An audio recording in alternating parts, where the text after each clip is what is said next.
The Supreme Court has just put a pause on a controversial immigration law that was about to go into effect in Texas. Now, SB 4 would let local cops arrest and jail migrants they suspect of crossing the border illegally. And up until a few hours ago, it was all set to take effect on March 10th. This morning, the Biden administration filed an emergency request asking the Supreme Court to step in. And late today, the Supreme Court did just that, extending the deadline 3 more days until March 13th, giving themselves just 9 days from now to figure out what to do. So let's bring in NBC News correspondent David Noriega to break this down. David, there have been so many twists and turns here. It's been upheld, and it was struck down, upheld. How did we get to where we are today? Yeah, a lot of that just in the space of the last couple of days. So Texas Governor Greg Abbott signs this bill in December, and it's supposed to take effect this weekend. This is a very far-reaching sort of state-level immigration bill, would be hugely consequential if it does, in fact, go into effect. Just a couple days ago, a federal district court judge blocks it while the sort of litigation on the merits of the law runs its course. Then just today, the Fifth Circuit Court of Appeals removes that block, allows the law to continue, the scheduled implementation of the law to continue this weekend. Then at the sort of last minute, Supreme Court Justice Samuel Alito, responding to a request from the federal government, says, no, we need a few more days. Not until Wednesday will this law take effect. And in the meantime, Texas needs to respond to the federal government's request to the Supreme Court to block this entirely.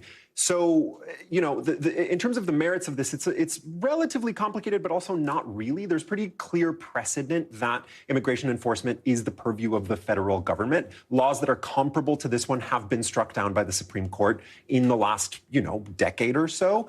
At the same time, this is a different Supreme Court than we've had in the last decade or so, and we live in a time of surprises. And so I don't want to say anything could happen, but I'm not going to make any sure predictions. Let's put it that way. Just looking back at the past, SB 1070 out of Arizona, I mean, this is something that we saw happen there. No longer is the case, obviously. But let's say this does go through. Let's say the Supreme Court, gives this the stamp. What does that look like this weekend, and what does that look like next week? Yeah. The people I've spoken to on the ground who would in one way or another have to sort of contend with this law going into effect, lawyers and such, expect basically chaos. That's the word I keep hearing, right? This law, like I said, is very far-reaching. So it's already a misdemeanor under federal law to cross the border without authorization between ports of entry. This would make it a misdemeanor under state law, which would empower state law enforcement and state government to arrest and prosecute people for the crime of crossing the border, which up until now has been very clearly, again, in the purview of the federal government. It would also order state judges to issue what are sort of de facto deportation orders. So it would allow a state judge to order somebody returned back to Mexico, regardless of their nationality, regardless of whether they're Mexican or not.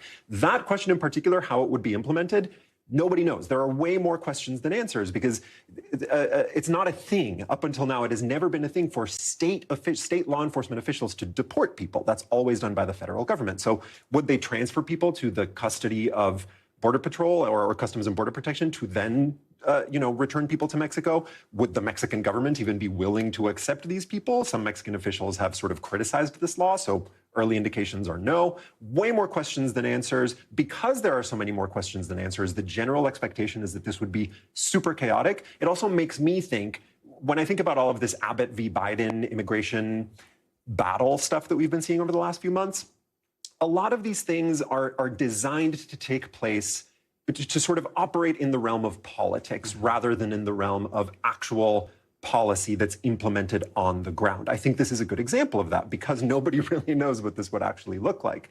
And we don't know if we'll even have a chance to see that. Speaking of this Biden v. Abbott thing, we've got the State of the Union a little bit later this week. Do you think that we'll hear from the president on this particular issue? On the one hand, this is such an incredibly important issue, and it's so very present in the political discourse that I would be surprised if Biden didn't at least mention it. At the same time, the Biden administration is kind of on its back foot on immigration and the border. And, some reporting from some of our colleagues on some sort of sneak peeks of what we might expect to see in the State of the Union don't really mention immigration. It's actually more likely, I think, probably to be about areas where Biden feels stronger.